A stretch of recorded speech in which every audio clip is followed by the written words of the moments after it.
Princess Zara stood on her bedroom balcony, watching another group of fancy alien visitors walk away from the palace. Their colorful ships disappeared into the purple sky of her home planet, and she knew they wouldn't be coming back, not for her. Anyway, she touched the silver scales on her arm and sighed. In her world, the crystalline empire, beauty meant having bright golden scales that sparkled like jewels. Her two older sisters had won the genetic lottery. Their scales shone like liquid gold, and their telepathic powers could reach across entire star systems. Zara's scales were a dull silver color, and her mind-reading abilities were so weak that sometimes she wondered if she had any at all. The palace buzzed with activity below her. Servants cleaned up after the latest meeting between her father and the alien diplomats. Emperor Thane had been trying for months to find someone willing to marry his youngest daughter. It wasn't about love or happiness. It was about politics and making deals with other planets. Zara walked back into her room and flopped onto her bed. The walls were covered with old books and strange artifacts she collected over the years, while other princesses her age spent time learning how to look prettier or practicing their telepathic skills. Zara preferred reading about ancient civilizations and forgotten worlds. Her favorite books were about a mysterious place called Earth. Most people in the Empire thought Earth was just a made-up story, but Zara believed it was real. The old texts described creatures called humans who had no scales, no telepathic powers, and no advanced technology. Yet somehow, these humans had created incredible art, music, and stories. They had something called emotions that helped them connect with each other in ways that telepathy couldn't match. A soft knock on her door interrupted her thoughts. "Come in." She called. Her personal servant, an elderly crystalline woman named Vera, entered carrying a tea tray. Vera's scales had faded to a pale gold with age, but her kind eyes always made Zara feel better. "How did it go today?" Vera asked, setting the tea on a small table. "Same as always," Zara replied. Sitting up, the fire planet prince said I was too quiet. The water world ambassador thought my scales were the wrong color, and the Technology Federation representative kept checking his communication device. The whole time we talked, Vera poured the steaming tea into 2 cups. "Their loss, little star. You have qualities they're too blind to see." "Like what?" Zara asked, genuinely curious. "I can barely read minds. I'm not beautiful by our standards. I spend all my time reading dusty old books instead of learning useful skills. What good am I to anyone?" "You have a kind heart," Vera said simply. "You ask questions others don't think to ask. You care about people's feelings, not just their power or status. In the old days, those were the most valued traits of all." Zara sipped her tea thoughtfully. "Tell me about the old days again." Vera's eyes grew distant. "Long ago, before the great wars between the star systems, there was a time of peace. Different species worked together, shared knowledge, and respected each other's differences. It was said that the beings from Earth, the humans, were the greatest peacekeepers of all. They had a gift for understanding others and bringing enemies together. What happened to them, nobody knows for sure. Some say they were destroyed in the wars. Others believe they retreated to their home world and cut off contact with the galaxy. The official records were all destroyed or hidden away. That night, Zara couldn't sleep. She made her way through the quiet palace corridors to the royal archives, a vast underground library that held thousands of years of crystalline history. The night guard, used to her late visits, simply nodded as she passed. The archives were Zara's sanctuary. Among the dusty shelves and glowing crystal data storage units, she felt at home. She pulled out her favorite collection of texts about Earth and spread them across a reading table. By the light of a small crystal lamp, she studied pictures of human faces, human cities, and human art. One particular image always fascinated her. It showed two humans, a man and a woman, standing together and smiling. Their faces showed pure joy, an emotion so strong it seemed to radiate from the page. Zara had never seen that kind of happiness in her own world, where emotions were considered primitive and telepathic communication was preferred. She traced the outline of the humans' faces with her finger. "Where are you now?" she whispered. Do you still exist somewhere out there among the stars?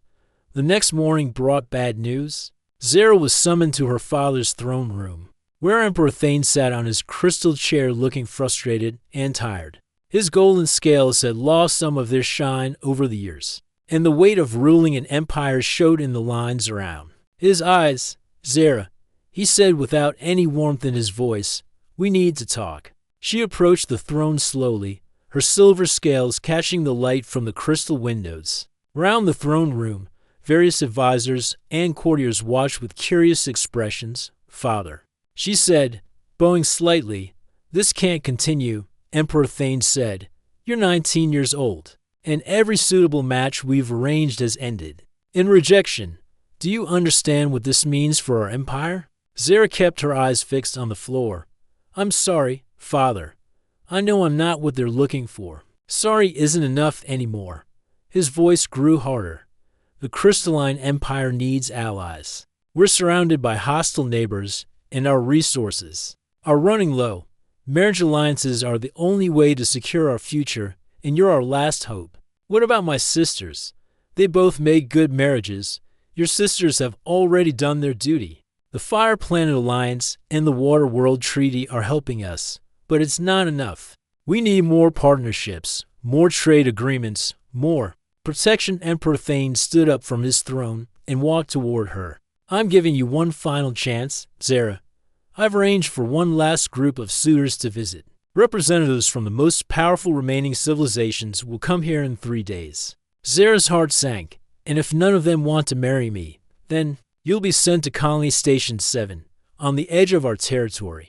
You'll spend the rest of your life managing mining operations and staying out of sight. The Empire can't afford to have a princess who brings shame to the royal family. The words hit Zara like a physical blow. Colony Station 7 was essentially exile, a place where people went when they had no other options.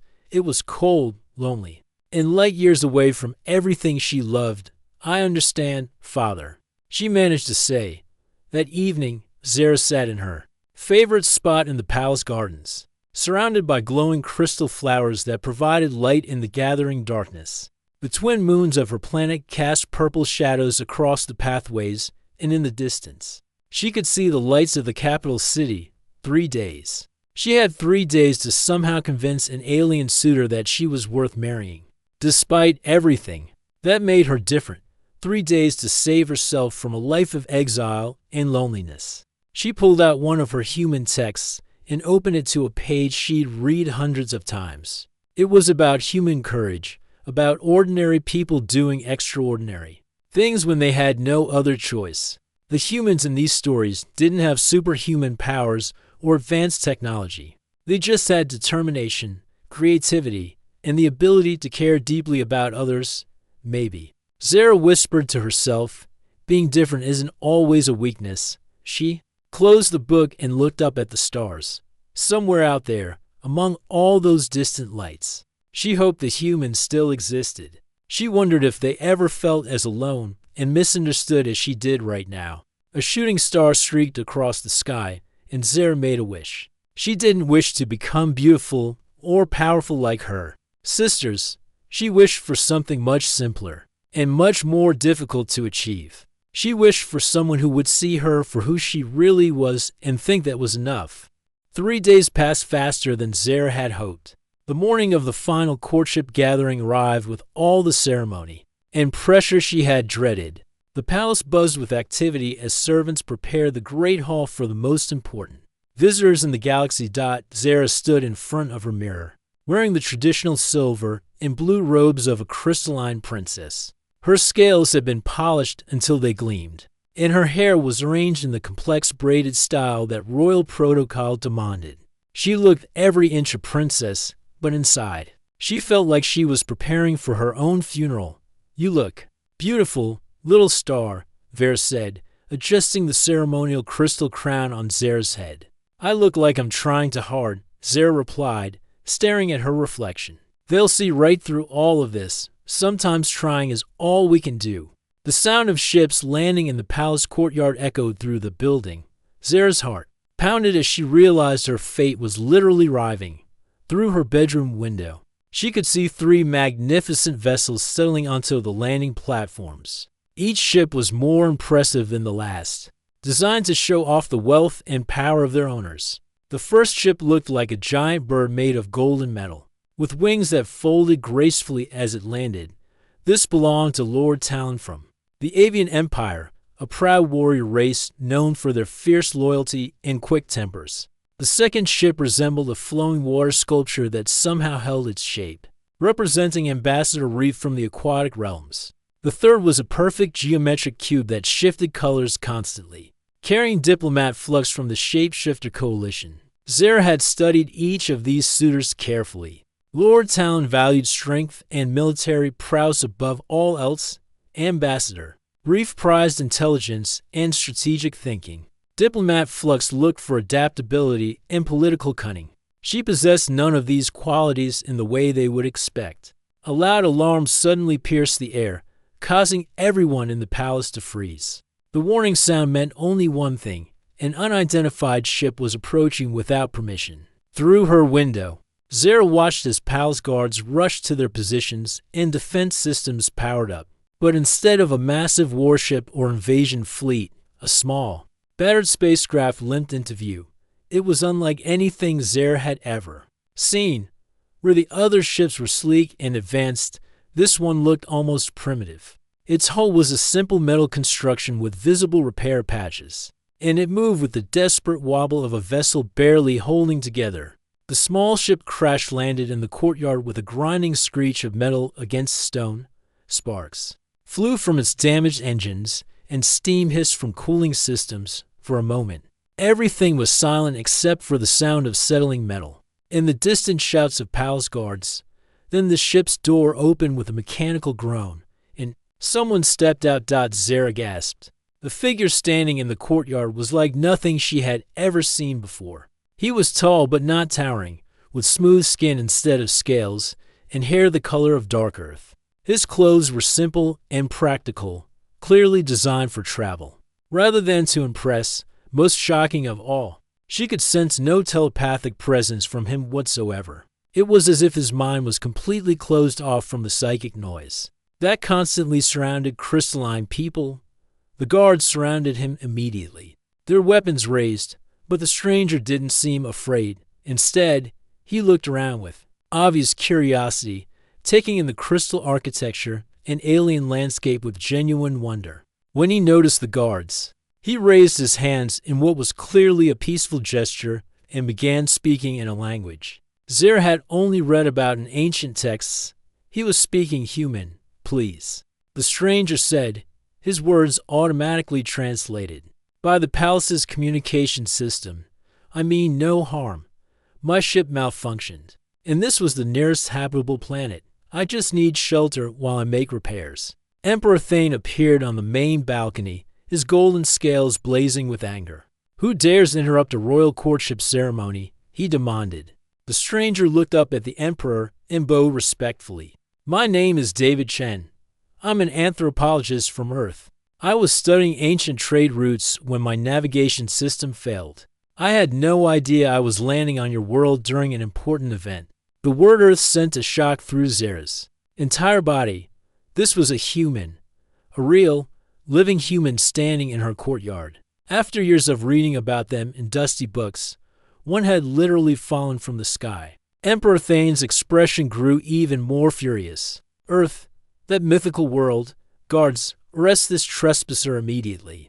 But before the guards could move, one of the palace advisors stepped forward. Counselor Cray was ancient, even by crystalline standards, and his knowledge of old laws was legendary. Wait, Your Majesty, he said carefully, according to the ancient codes of hospitality, any being who reaches the palace during a courtship period has the right to petition for consideration. That law is thousands of years old. Emperor Thane protested, but still valid, Counselor. Cray replied, it has never been officially repealed. Meanwhile, the 3 official suitors had emerged from their ships to see what was causing the commotion. Lord Talon's feathers were ruffled with indignation, his sharp eyes glaring at the human with obvious disgust. Ambassador Reef's tentacles writhed with amusement, as if he found the whole situation entertaining. Diplomat Flux had shifted into a tall, imposing form, clearly trying to intimidate the newcomer. "This is ridiculous," Lord Talon squawked. "Look at him. He has no natural armor, no weapons, no telepathic abilities. He's obviously from some primitive backwater world." "I agree," Ambassador Reef said, his voice bubbling with laughter. "What could such a creature possibly offer a princess of the Crystalline Empire?" David looked around at the assembled aliens with calm interest rather than fear. "I may not have your physical advantages," he said quietly, "but I have something else. I have stories." "Stories?" Diplomat Flux scoffed, his form shifting to show his contempt. "What use are stories? Stories are how we understand each other," David replied. "They're how we share experiences, emotions, and dreams. They're how we connect across differences that seem impossible to bridge." Zara felt something stir in her chest. This human was talking about the very things she had read about in her books. The things that made humanity special weren't physical powers or advanced technology. They were the intangible qualities that brought people together. Emperor Thane looked like he was about to order David's immediate removal, but Councillor Cray spoke again. "The law is clear, Your Majesty. He has the right to participate in the courtship trials." "This is absurd," the Emperor muttered, but he couldn't ignore ancient law in front of witnesses from 3 major civilizations. "Fine, but when he fails the trials, he'll be removed from my world immediately." David nodded respectfully. "I understand, Your Majesty. I only asked for a fair chance." As the crowd began to disperse, Zara caught David's eye for just a moment. He smiled at her, and something amazing happened. For the first time in her life, her scales began to shimmer with colors she had never seen before. Not gold like her sisters, not silver like usual, but brilliant shades of blue and purple that seemed to dance across her skin. The change was so sudden and unexpected that she quickly pulled her ceremonial cloak around herself to hide it. But she had felt something in that brief moment of eye contact, not telepathic communication, but something deeper and more meaningful. For the first time since her father had announced this final courtship, Zara felt a spark of hope. Maybe, just maybe, being different wasn't a curse after all. Maybe it was exactly what she needed to find someone who would understand her. As the palace staff scrambled to arrange accommodations for the unexpected 4th suitor, Zara retreated to her room. She pulled out her collection of human texts and looked at them with new eyes. David Chen was proof that everything she had read was real. Humans still existed, and one of them had somehow found his way to her world at exactly the moment she needed him most. She touched the spot on her arm where her scales had changed color and smiled. Tomorrow, the trials would begin, and she would finally get to see if the stories about human creativity and compassion were as true as she had always believed they were. The first trial began at dawn in the palace's great arena. Thousands of crystalline citizens had gathered to watch the courtship competitions, their scales glittering in the morning light. Like a sea of living jewels, Zara sat in the royal viewing box, trying to hide her nervousness as she watched the 4 suitors prepare for their first challenge. Emperor Thane stood to address the crowd. "Today we test the strategic minds of those who seek to marry Princess Zara," he announced. "Each suitor will command a simulated battle to demonstrate their tactical abilities." Zara's heart sank. Military strategy was something she had never excelled at, and she doubted David would fare any better. She watched as a massive holographic display filled the center of the arena, showing the 3-dimensional battlefield with armies, cities, and terrain that looked startlingly real. Lord Talon went first. His strategy was swift and brutal. He commanded his digital armies to attack the enemy's weakest points, crushing all resistance with overwhelming force. When enemy civilians got in the way, he ordered them eliminated without hesitation. The crowd cheered as his victory was announced in record time. Efficient. Emperor Thane nodded approvingly. A true warrior's approach. Ambassador Reef took a different path. His strategy was like watching a chess master at work.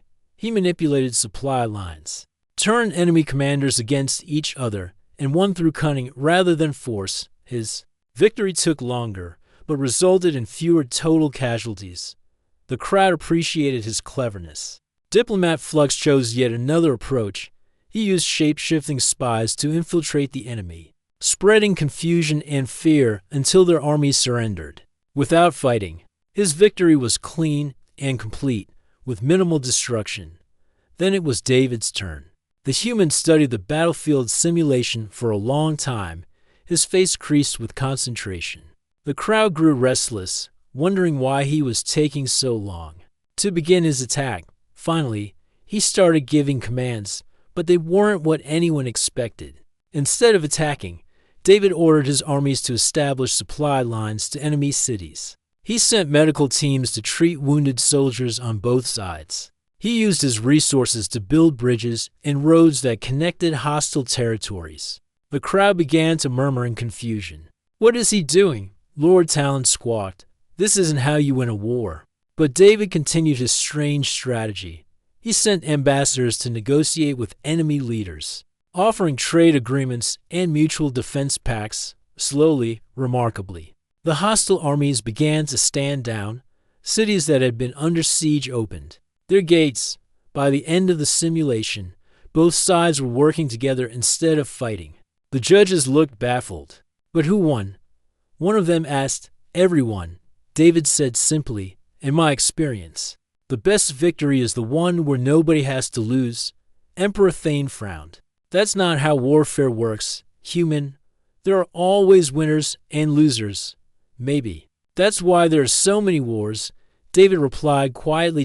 From the royal box, Zara felt her scales begin to shimmer again. She had never seen anyone approach a problem the way David did. While the other suitors had focused on defeating enemies, he had found a way to turn enemies into friends. The second trial was even worse for David. It tested telepathic communication, the most prized ability in crystalline society. Each suitor had to project complex thoughts and emotions directly into the minds of the judges. Lord Talon sent images of soaring through clouds and diving toward prey, sharing the fierce joy of the hunt. Ambassador Reef projected the peaceful sensation of floating in deep ocean currents, along with the satisfaction of solving complex puzzles. Diplomat Flux shared the unique experience of changing form at will, showing how it felt to be many different beings. When David's turn came, he simply stood there. Minutes passed in silence. "Well," Emperor Thane demanded, "where's your telepathic demonstration?" "I can't project thoughts the way you do," David admitted. "Humans don't have that ability." The crowd began to laugh and whisper. Some called out insults, saying he was broken or primitive. Zara felt her heart breaking for him. But David didn't seem embarrassed. Instead, he reached into his travel pack and pulled out something small and wooden. "But we have something else," he said, holding up the object. "We have this." It was a simple wooden flute, carved with intricate patterns. David raised it to his lips and began to play. The melody that emerged was unlike anything Zara had ever heard. It wasn't the complex harmonies of crystalline crystal song or the rhythmic patterns of alien music. It was something purely human, filled with emotions that couldn't be translated into words or thoughts. The music spoke of loneliness and hope, of wonder at seeing new worlds, of the ache of being far from home. It told stories of human dreams and fears, of love and loss, of the incredible courage it took to reach across the vast emptiness of space toward other living beings. As David played, something extraordinary happened. Zara's scales began to change color and rhythm with the music, shifting from silver to deep blue to brilliant purple. The transformation was so dramatic that gasps arose from the crowd. But Zara wasn't the only one affected. Throughout the arena, other crystalline people found their scales responding to the music in ways they had never experienced. The melody seemed to bypass telepathic abilities entirely and speak directly to something deeper. When the song ended, the arena was completely silent. "What was that?" Emperor Thane asked, his voice barely above a whisper. "Music," David said.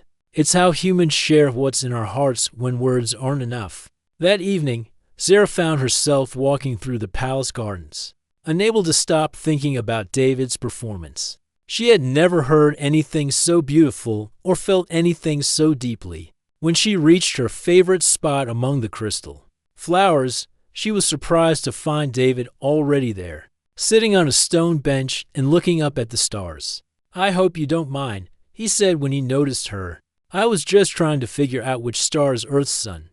"I don't mind," Zara said, sitting beside him for the first time in her life. She felt completely comfortable talking to someone. "Can you really not read my thoughts at all?" David smiled.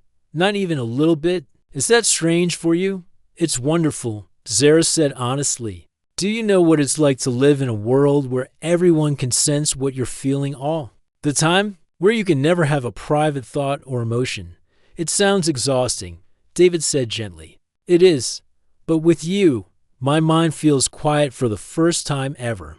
They sat in comfortable silence for a while, watching the twin moons rise over the crystal gardens. Finally, Zara worked up the courage to ask the question that had been burning in her mind all day. "Why did you really come to the courtship trials? You could have just repaired your ship and left." David was quiet for a long moment. "Honestly, because of you, me, the moment I saw you, I could tell you were different from everyone else here. Not different in a bad way, but special. You have this light in your eyes, this curiosity about the world, and when you looked at me, you didn't see a primitive alien. You saw a person." Zara felt her scales beginning to shimmer again. "I've been reading about humans my whole life. I never thought I'd meet one. What did the books say about us? That you're the greatest peacemakers in the galaxy. That you have something called empathy that lets you understand how others feel, even if they're completely different from you." David laughed softly. "We're not as great as your books make us sound. We make plenty of mistakes. But we do try to see the good in others." "Show me," Zara said suddenly. "Show you what?" "Show me how to make music like you did today. I want to learn." David's face lit up with genuine joy.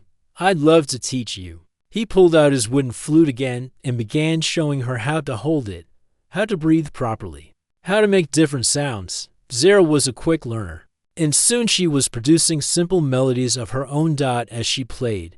Her scales transformed into patterns more beautiful than anything she had ever imagined. The colors danced across her skin like living art, responding to each note with perfect harmony. "Amazing," David whispered. "You're creating visual music." For the first time in her life, Princess Zara felt truly beautiful, not because she matched some standard set by others, but because she was expressing her own unique self in a way that had never existed before. Tomorrow would bring the final trial, and she knew the other suitors would try everything they could to eliminate David from the competition. But tonight, sitting in the garden and learning to make music with a human who saw her for who she really was, Zara felt like she had already won something more valuable than any political alliance. She had found someone who understood that being different wasn't a flaw to be hidden. It was a gift to be celebrated.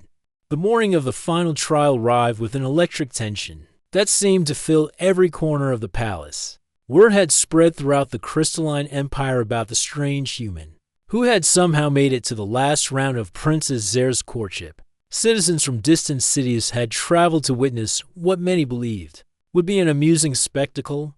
Zara barely slept the night before. She kept thinking about her time with David in the garden, learning to make music and watching her scales transform into colors she never knew existed.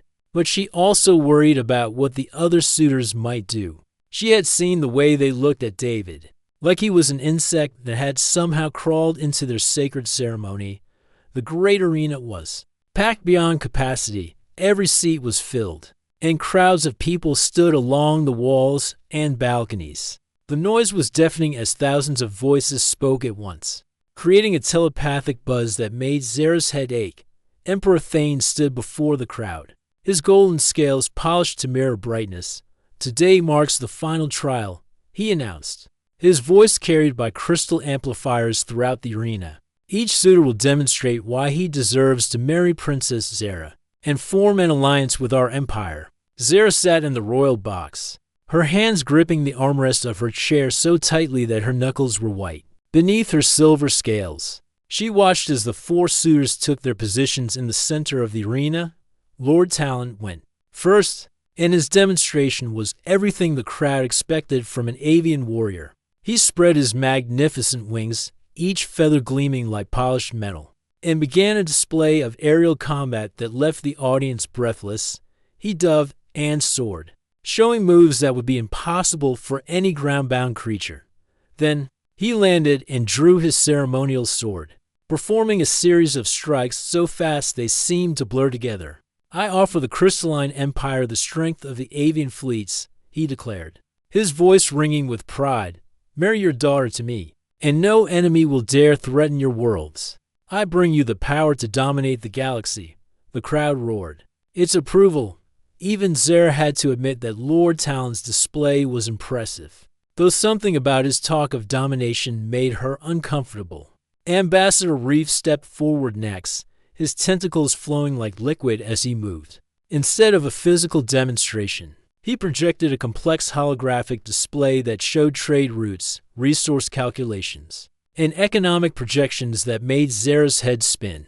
"I offer knowledge and prosperity," he said, his bubbling voice somehow managing to sound dignified. "The aquatic realms have mastered the sciences of biology and chemistry. Alliance with us will bring your people advances in medicine, agriculture, and technology that will improve every aspect of life." Again, the crowd responded with enthusiasm. Practical benefits were always appealing to the crystalline people. Diplomat Flux took a completely different approach. Instead of speaking at all, he began to shift forms rapidly, becoming a perfect copy of Lord Talon, then Ambassador Reef, then various members of the crowd. Finally, he took the shape of Princess Zara herself, so perfectly that even she gasped in surprise. "I offer adaptability," Flux said in Zara's own voice, which was deeply unsettling to hear. "The Shapeshifter Coalition can become whatever you need us to be. We are the ultimate allies because we can understand anyone by becoming them." The demonstration was certainly unique, but Zara felt a chill watching someone else wear her face and speak with her voice. Then it was David's turn. The human walked to the center of the arena carrying nothing but a small leather bag. Compared to the other suitors' impressive displays, he looked almost pitiful. The crowd began to murmur and laugh, expecting entertainment from this primitive being's certain failure. But before David could speak, Lord Talon stepped forward with a cruel smile on his beak-like face. "Wait," the avian warrior said loudly, "before this creature embarrasses himself further. I think the good people of the Crystalline Empire deserve to know the truth about what they're watching." David's face remained calm, but Zara felt her heart start to race. She could sense that something terrible was about to happen. "This being," Lord Talon continued, gesturing dismissively at David, "claims to be from Earth, a world that exists only in children's stories. But I have done research. Earth is real, and it is nothing but a backward planet populated by primitives who have barely discovered space travel." The crowd's laughter grew louder and more cruel. Ambassador Reef joined in the attack. "Indeed, my investigations show that humans have no telepathic abilities, no advanced technology, and no natural defenses. They are essentially animals who have learned to build crude machines." Furthermore, Diplomat Flux added, shifting back to his normal form, "Humans have a history of violence and destruction. They have wars on their own planet and cannot even live in peace with their own species. What could such creatures possibly offer a civilized empire?" The crowd's mood had turned completely. What had started as curious amusement was now becoming angry hostility. Zara could hear people shouting insults and demanding that David be removed from the arena immediately. Emperor Thane looked pleased by this development. "Well, David Chen of Earth, what do you say to these accusations?" David stood quietly in the center of the arena as the noise grew around him. When he finally spoke, his voice was steady and clear, somehow carrying over the crowd without any artificial amplification. "Everything they said about humans is true," he said simply. The statement was so unexpected that the arena fell silent. "We are a young species," David continued. "We don't have telepathic powers or natural weapons or the ability to change our shape. We do fight wars, sometimes for foolish reasons. We make mistakes, often terrible ones. We are far from perfect. Zara watched in horror as David seemed to be destroying his own chances. Why was he agreeing with his accusers? But, David said, his voice growing stronger. We have something else. We have the ability to learn from our mistakes. We have the capacity to grow and change and become better than we were. And most importantly, we have the gift of seeing potential in others that they might not even see in themselves. He turned to look directly at Zara, and she felt her scales begin to shimmer in response to his gaze. I didn't come here seeking power or wealth or political advantage, David said. I came here because I met someone extraordinary, someone who has been told her whole life that she isn't good enough, and I wanted her to know that she's wrong. The crowd was completely silent now, hanging on every word. Princess Zara is the most remarkable person I've ever met, David continued. She has a mind that asks questions others don't think to ask. She has a heart that cares about people's feelings, not just their usefulness. She has the rare ability to see beauty and meaning in things that others overlook. As he spoke, something incredible began to happen. The ancient crystal systems that powered the arena started to glow with a light that hadn't been seen in centuries. Deep beneath the palace, in the forgotten archives where Zara spent so much time, crystal storage units that had been dormant for millennia suddenly activated. What's happening? Emperor Thane demanded, but no one had an answer. The crystal displays throughout the arena began showing images from the archives, pictures and documents that had been sealed away for thousands of years. The crowd gasped as they saw scenes of their own ancient history, but history that had been hidden from them. The images showed crystalline people working alongside other species, including creatures that looked remarkably like David. The records spoke of a time when the galaxy was united in peace, when different civilizations shared knowledge and resources freely, and at the center of it all were humans, serving as mediators and peacekeepers, helping resolve conflicts and build bridges between species that seemed different to ever understand each other. This is impossible, Counselor Cray whispered, his ancient eyes wide with shock. These records were destroyed in the Great War, but the crystal displays continued, showing more and more evidence of humanity's role in galactic history. They revealed that humans hadn't been destroyed in the wars. They had sacrificed themselves to save other species, including the crystalline empire itself. One final image appeared, showing a young crystalline woman whose scales shifted between silver and deep blue. The ancient text beneath her picture identified her as the first bridge-born, someone capable of connecting different species through empathy and understanding rather than telepathy or force. The woman in the picture looked exactly like Zara as the truth of their hidden history washed over the crowd. Zara stood up from her chair. Her scales were now blazing with colors no one had ever seen before, shifting and dancing like living rainbows. I'm not broken, she said, her voice carrying clearly through the silent arena. I am not weak or worthless or a disappointment. I am exactly what I was meant to be. She looked at her father, her sisters, and all the people who had made her feel inadequate her entire life. And if you cannot see that, she continued, then maybe the problem isn't with me. Maybe it's with a society that values power over kindness, domination over cooperation, and conformity over the courage to be different. The silence in the arena stretched on as everyone tried to process what they had just witnessed. Ancient crystal records glowed around them, showing a history that had been hidden for thousands of years. Princess Zara stood in the royal box, her scales blazing with impossible colors, while David remained calm in the center of the arena floor. Emperor Thane was the first to find his voice, though it shook with uncertainty. This change is nothing, he said, but his words lacked conviction. These are old records, ancient history. We must think about the present, about what our empire needs now. What we need, Zara said, stepping down from the royal box, is to remember who we used to be before fear made us forget. She walked across the arena floor toward David, and with each step, the crystal displays showed more images of the past, scenes of cooperation between species, of humans helping to resolve conflicts that seemed impossible to solve, of a galaxy united in peace rather than divided by suspicion.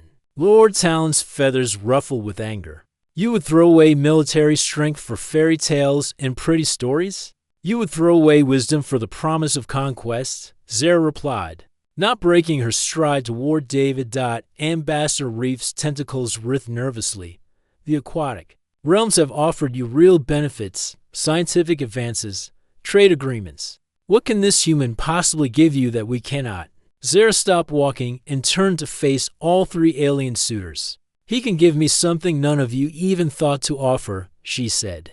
Respect, understanding, the chance to be myself instead of what others think I should be. Diplomat Flux shifted into his most intimidating form. Towering over everyone in the arena, you speak of respect, but what about duty? What about responsibility to your people? I'm being responsible, Zara said firmly. I'm choosing a path that could bring real peace instead of temporary alliances built on fear. Emperor Thane looked around at the crystal displays, at his daughter whose scales were still shifting through colors he had never seen before, and at the human who had somehow triggered revelations that challenged everything he believed. The other empires will never accept this, he said finally. If you choose the human, we'll be seen as weak. They might even declare war on us. David stepped forward. Your Majesty, with respect, I think you're underestimating your neighbors. Yes, they might be surprised at first, but consider what Princess Zara just demonstrated. She connected with ancient technology that no one else could activate. She showed abilities that no one knew existed. He gestured to the glowing crystal displays around them. These records prove that cooperation and understanding once created the greatest civilization the galaxy has ever known. What if instead of hiding this discovery, you shared it? What if you showed other worlds that there's a better way than constant competition and fear? Emperor Thane frowned. You're suggesting we completely change how we interact with other species. I'm suggesting you remember how your ancestors interacted with other species, David replied. Before the wars, before the mistrust, when different worlds worked together and everyone benefited. Zara reached David's side and took his hand. The moment their skin touched, her scales erupted in a pattern of colors so beautiful that gasps echoed throughout the arena. It was as if she had become a living work of art, expressing emotions and possibilities that had no names. Look at her, David said to the crowd. Really look at her.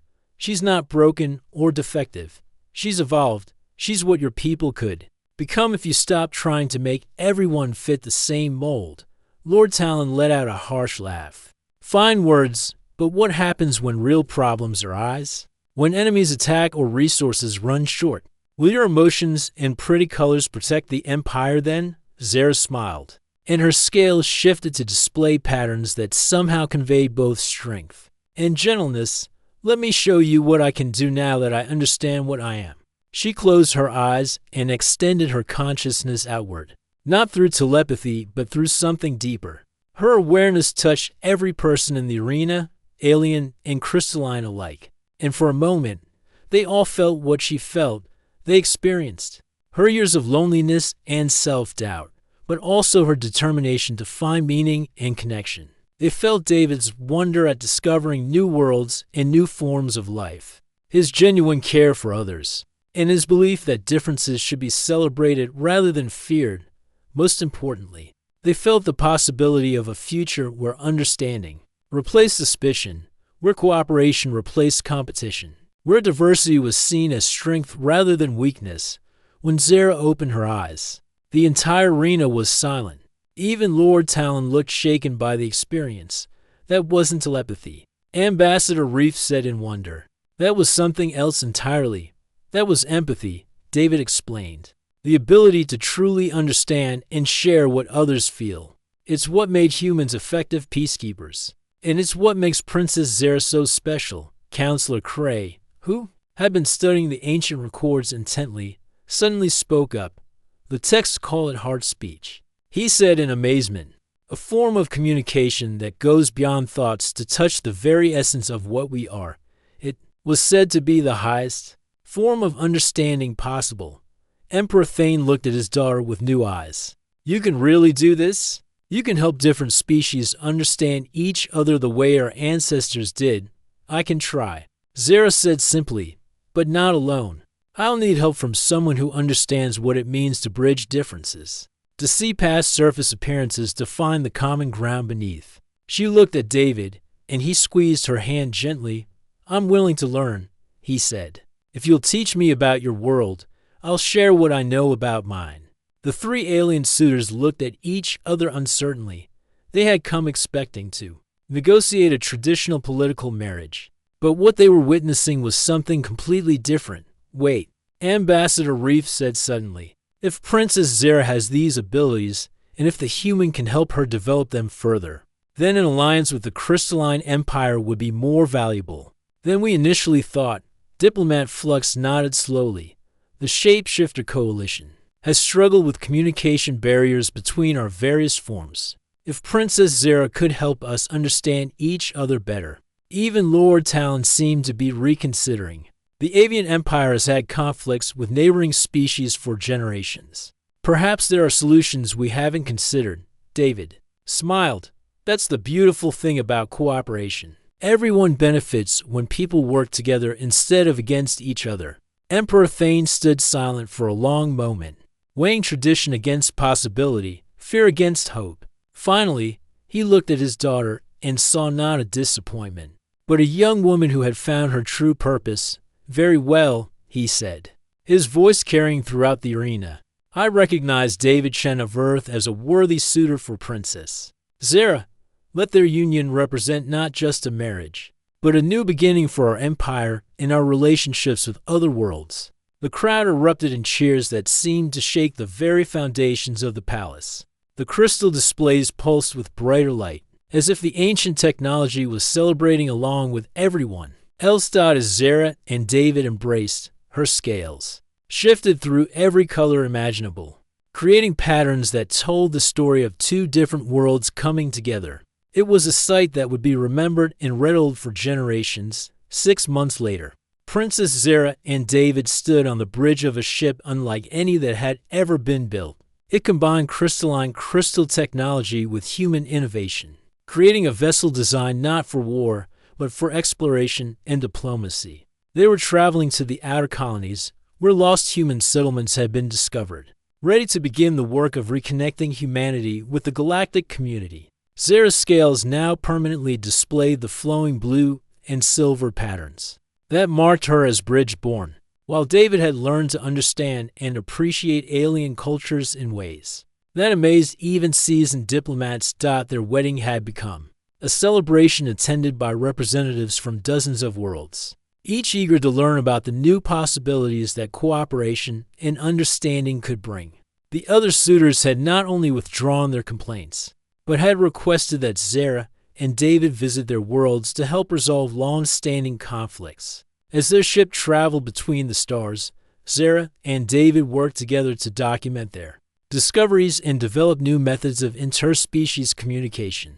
They had proven that love could indeed conquer differences, but more than that, they had shown that differences themselves were not obstacles to overcome, but gifts to be shared. The overlooked princess and the unexpected human had found each other across the vastness of space, and in doing so, they had helped the galaxy remember what it meant to be truly united.